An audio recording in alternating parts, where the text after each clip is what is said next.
Good morning. Let's look at Matthew 5:23 and read down through verse 26. So, Jesus said, if you are offering your gift at the altar and there remember that your brother has something against you, leave your gift there before the altar and go. First be reconciled to your brother and then come and offer your gift. Come to terms quickly with your accuser while you are going with him to court, lest your accuser hand you over to the judge and the judge to the guard and you be put in prison. Truly I say, you'll never get out until you've paid the last penny. Remember, Jesus said first, if you're going to deal properly with your anger, you got to take it seriously. Secondly, you need to guard your words. Here's third. Keep short accounts. Don't let anger spoil relationships.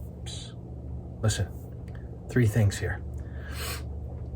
Resentment spoils not just relationship, but it spoils worship. He says, don't go offer your gift at the altar.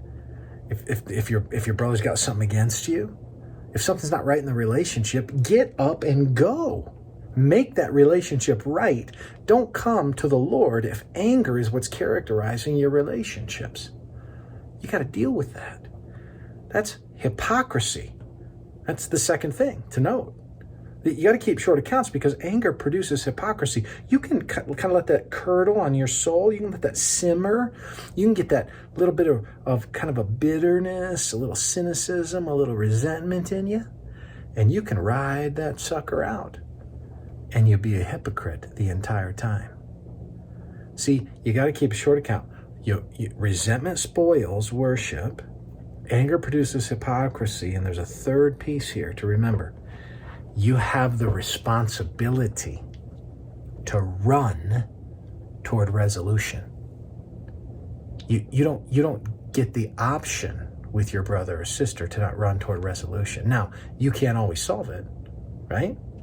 As far as it depends upon you, live at peace with all men. And sometimes you can't solve it. Sometimes that person is not willing for the relationship to be resolved. But here's the point.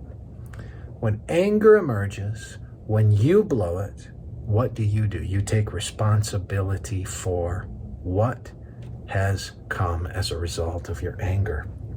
You don't get to say, well, I was just mad, and they'll have to deal with it.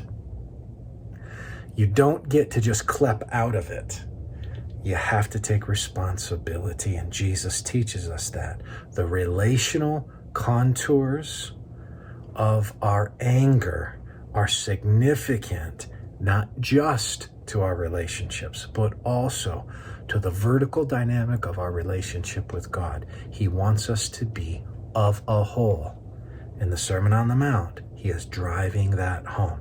If you are the kind of person given to anger, then you need to recognize you got to have self-control. You got to take it seriously. You got to guard your words, and you have to keep short accounts.